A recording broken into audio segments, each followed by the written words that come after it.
In addition to the pay-to-play allegations, which are described in greater detail in the complaint, we also were surprised to learn of an extortionate attempt against the Chicago Tribune newspaper. The Chicago Tribune had not been kind to Governor Blagejovich, had written editorials that called for his impeachment, and Governor Blagejovich and defendant John Harris, his chief of staff, schemed to send a message to the Chicago Tribune that if the Tribune Company wanted to sell its ball field, Wrigley Field, in order to complete a business venture, the price of doing so was to fire certain editors, including one editor by name.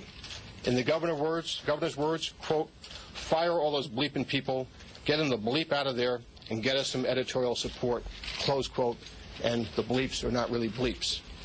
The defendant Harris tried to frame the message more subtly to get the point across to the Tribune that firing the editorial board members would be a good thing in terms of getting financing to allow the sale to go forward.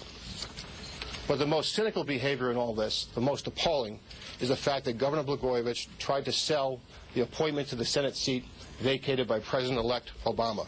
The conduct would make Lincoln roll over in his grave. The governor's own words describing the Senate seat, quote, it's a bleeping valuable thing, you just don't give it away for nothing, close quote. Another quote, I've got this thing, and it's bleeping golden, and I'm just not giving it up for bleeping nothing. I'm not going to do it, and I can always use it. I can parachute me there, quote. Those are his words, not our characterization, other than with regard to the bleep. The tapes reveal that the Governor Blagejovich wanted a number of things in exchange for making the appointment to the Senate seat. An appointment as Secretary of Health and Human Services, or an ambassadorship, an appointment to a private foundation, a higher-paying job for his wife, or campaign contributions. At one point, he proposed a three-way deal, that a cushy union job would be given to him at a higher rate of pay where he could make money. In exchange, he thought that the union might get benefits from the President-elect, and therefore the President-elect might get the candidate of his choice. I should make clear the complaint makes no allegations about the President-elect whatsoever, his conduct. This part of the scheme lost steam when the person that the governor thought was the President-elect's choice of senator took herself out of the running. But after the deal never happened, this is the governor's reaction, quote, they're not willing to give me anything but appreciation. Bleep them, close quote, and again, the bleep is a redaction. What I should also talk about is that in another event, somebody else approached the governor, and the governor's understanding of this approach was that in exchange for an appointment to the Senate seat, he would receive campaign contributions.